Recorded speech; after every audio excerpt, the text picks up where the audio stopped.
Kalau yang khusus buat Nabi, mukjizat. Ya.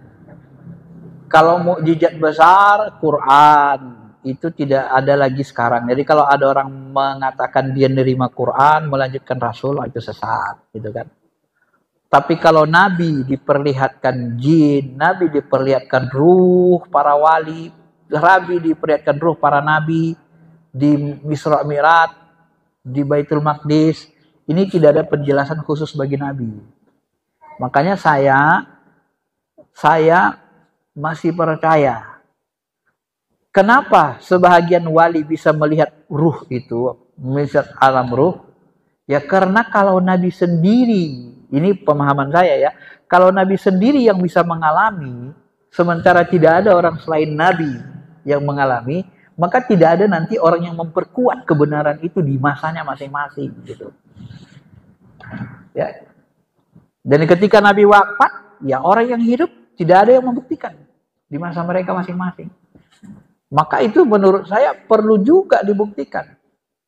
Karena Nabi pun mengatakan kan begini Bapak Ibu. Coba dalam hadis sahih. Kalau tidak karena takut, kalau tidak karena kewajiban kalian menguburkan mayat, niscaya aku berdoa meminta kepada Allah supaya kalian semua bisa dengar azab kubur. Itu kan hadis sahih. Artinya, karena kita wajib menguburkan mayat, maka Nabi tidak mau mendoakan kita bisa dengar azab kubur. Sebab apa? Karena kalau kita menguburkan mayat, pergilah kita ke kuburan. Begitu masuk kuburan, menjerit. Lagi menjerit disiksa. Kira-kira yang menguburkan ini mau nguburin lagi nggak? Bingung dia kan? Dekat kuburan aja ketakutan gitu. Akhirnya dibuangin jenazahnya, kabur dia. Makanya bahasa Nabi gitu. Jadi sebenarnya itu ada ganjalan dikit aja. Nah, ada nggak orang-orang soleh bisa dengar azab kubur? Saya yakin ada. Dibukakan oleh hijabnya. Ya, kan kalau kita minta mau itu tidak dibatasi, tidak ada pembatasan. Nah, makanya ada bahasan karomah namanya. Untuk orang beriman karomah. Untuk para wali, untuk orang beriman biasa namanya nanti maunah. Ya. Ya bukan maunah, Ibu maunah, Bu. Lain lagi. Ya. Maunah itu pertolongan, nabrak kita. Nabrak mobil. Ya. Tahu-tahu mobilnya hancur. Motor kita naik motor kita nggak hancur. Ya. Itu maunah namanya. Terpental, jatuh. Ternyata luka lecet dikit aja. Itu maunah. Ada nggak seperti itu? Ada. Digajah saja dan dibombardir, tiba-tiba bayi masih hidup. Sendirian di bawah kan. Reruntuhan. Itu maunah. Ya. Kalau dia tingkat wali, karomah. Kalau tingkat nabi, namanya mukjizat. Nah, mukjizat yang besar-besar, itu mungkin, itu pasti tidak ada kepada wali. Misalnya Al-Quran, itu mukjizat paling agung. Nggak mungkin para wali dapat Quran. Karena nabi sudah habis. Ya. Tapi kalau misalnya nabi bisa menghidupkan orang mati, ya itu masih ada wali yang bisa menghidupkan orang mati, Pak. Karena menghidupkan orang mati itu gampangnya tinggal manggil ruhnya aja. Kalau izin Allah dipanggil ruhnya, masuk lagi, hidup. Nah, itu pernah ada sejarah, wallahu alam benar apa tidak, tapi dalam sejarah manaqib Syekh Abdul Qadir diceritakan. Ada seorang pendeta nanya ke Syekh Abdul Qadir Jilani. Syekh Abdul Qadir Jilani nanya, "Kamu kenapa nyembah Nabi Isa?" katanya. "Iyalah Nabi Isa itu kan anak Tuhan, dia bisa menghidupkan orang mati gini gitu kan." Ya, makanya kami memuliakannya, bahkan disembah kan. Lalu kata Syekh Abdul Qadir Jilani, "Kalau aku bisa menghidupkan orang mati, mau nggak engkau keluar dari agamamu? Masuk Islam?" "Mau." "Buktikan." "Buktikan, Pak." Itu lagi main buktian ini. Akhirnya datang mereka ke kuburan. Nah, mana kubur yang paling lama, paling tua? Itu yang paling tua. Udah ratusan tahun. Lalu saya bekerja nih. "Kum bi'idzni." Bangun, berdiri. Bangun itu. "Kum bi'idznillah." Bangun, bangkit dari kubur, Pak. Mayatnya, hidup. Coba bayangkan, aku saja umat Nabi Muhammad, pengikut Nabi Muhammad, nggak nyembah Nabi Muhammad. Bisa ngidupin orang mati gitu. Gimana nabiku katanya, lebih dari ini lagi katanya. Akhirnya pendetanya masuk Islam. Nah, dalam kondisi-kondisi terpaksa seperti itu Pak, itu terjadi kalau ada petunjuk dari Allah. Itulah pembuktian, yang begitulah nanti membuat iman kita kuat kan. Terbukti. Makanya kebanyakan teman saya juga, orang-orang awam lah utama, itu rata-rata mereka itu melihat karomah guru itu banyak, mereka jadi yakin. Nah, yakin mereka jadinya. Itu membuat mereka kokoh keimanannya. Maka menurut saya ya, hasil bacaan buku yang saya baca, ada seorang orientalis meneliti, apa dia teliti?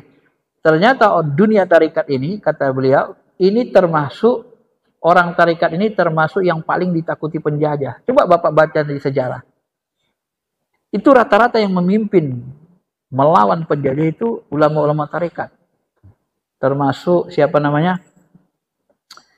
Pangeran Diponegoro, itu tarikatnya Satariyah.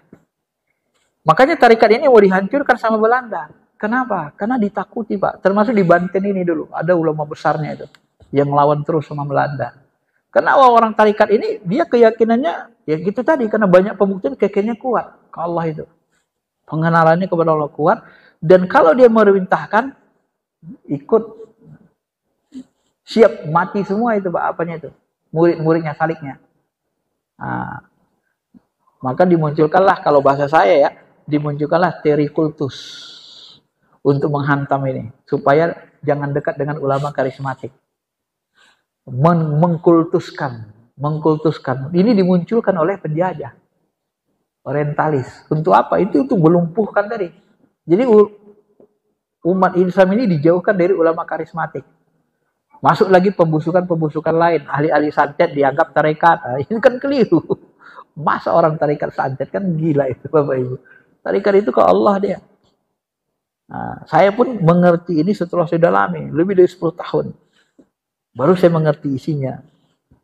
Dan dulu saya juga sering memfitnah, menuduh orang tarekat sebelum paham. Maka bahasa tarekat ini kan, maaf ya, di sebagian jemaah kita kan terbusukkan nama tarekat ini. Takut orang dengar kata tarekat. Benar? Saya kalau nyebut tarekat di satu masjid langsung gak pernah diundang lagi sampai sekarang bertahun-tahun. Gara-gara jemaahnya gak suka bahasa tarekat. Padahal dulu rutin situ. Langsung hanya ngomong tarekat, langsung gak ini. Anti betul.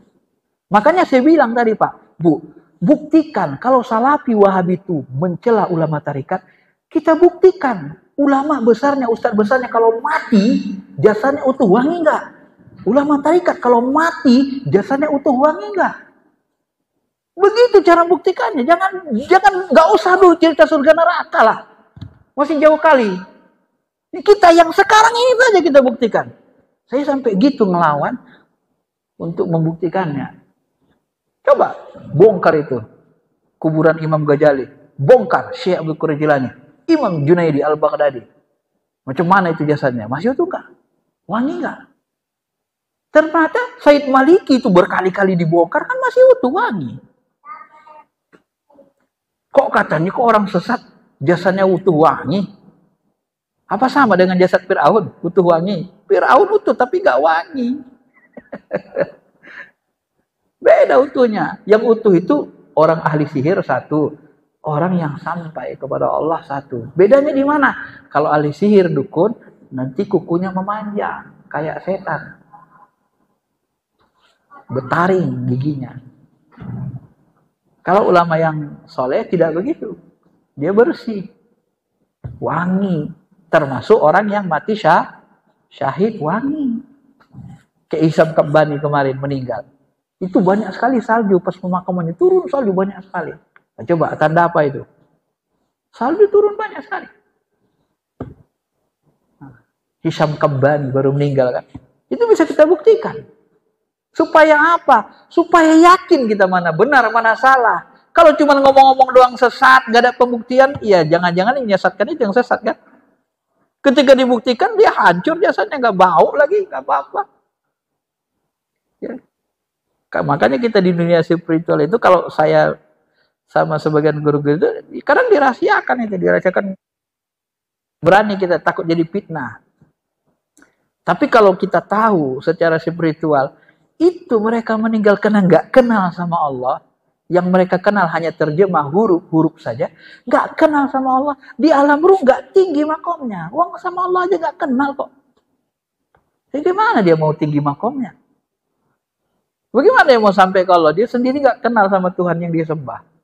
Sampai begitu loh. Guru-guru kita ngatakan. Nah, silakan, saya siap. Kalau bahasa saya siap. Nggak mau lagi saya belajar tarekat. Saya tinggalin guru-guru di semua ini. Kalau ajarannya nggak benar. Ya dengan cara apa? Pembuktian. Tapi selama saya dalami, karena saya juga belajar agama ini nggak 1-2 ilmu saya pelajari. Semua ilmu agama pokok saya pelajari. Supaya apa ya? Tanggung jawab saya, karena saya ustadz kan. Sehingga saya tidak bisa memfitnah. Saya masuk jemaah tabligh, oh jemaah tabligh begini. Masuk HTI, oh HTI begini pola pikirnya. Masuk Ikhwanul Muslimin dulu, Ikhwanul Muslimin begini model pikirannya. Masuk ke Salafi, Salafi pengajiannya gini, pengajian hadis begini modelnya. Masuk ke Muhammadiyah, PP Muhammadiyah begini. Pembimbing tesis saya itu salah satu sekjen Majelis Tarjih Muhammadiyah almarhum. Masuk saya ke NU, NU begini pola pikirnya. Ikut pikirnya model keilmuan, fikih usul fikih. Jadi ini semua saya perhatiin. Jadi pokok-pokoknya secara umum saya ngerti ilmunya. Yang terakhir saya dalami tarekat. Kenapa dalami tarekat? Karena kayak bapak ibu kan jemaah tanya, Ustadz orang tarekat tuh begini-begini. Kayak Pak Iwan dulu kan nanya, ada saudaranya begini tarekat-tarekat. Itu gimana? Gimana saya jawabnya kalau saya nggak tahu ilmunya? Ya bagaimana supaya bisa jawabnya? Harus tahu ilmunya. Makanya saya dalami. Oh ini ternyata isinya. Ternyata orang tarekat ini banyak dibusukkan.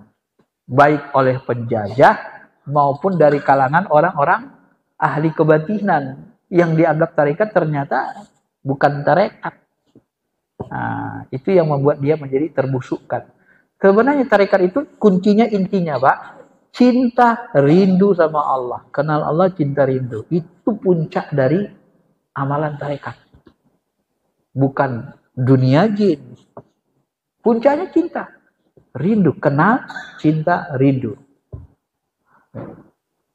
Makanya kalau bapak ibu tidak bertarekat, secara umum, orang yang tak bertarekat, itu ibadahnya tidak berisi rasa cinta dan rindu. Rasain saja Pak. Benar nggak yang saya katakan ini? Ketika Bapak sholat dikit, muncul nggak rasa cinta rindu sama Allah?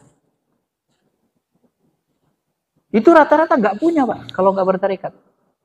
Nggak punya. Plong saja kan. Nah, maka pendekatan tarekat itu spiritual rasa, dia ilmu rasa. Tapi rasa bertuhan yang menghasilkan rasa makrifat, kenal, menghasilkan rasa cinta sama rindu. Nah, di situ bedanya. Ternyata itu intinya. Makanya kalau kita nggak bertarekat, kita nggak perhatian itu. Sholat kita nggak ada rasa cinta, rasa rindu. Khusyuk aja susah. Kan begitu kan. Nah, itu. Baik, saya kira itu saja ya. Mudah-mudahan bisa pahami. Terima kasih. Assalamualaikum warahmatullahi wabarakatuh.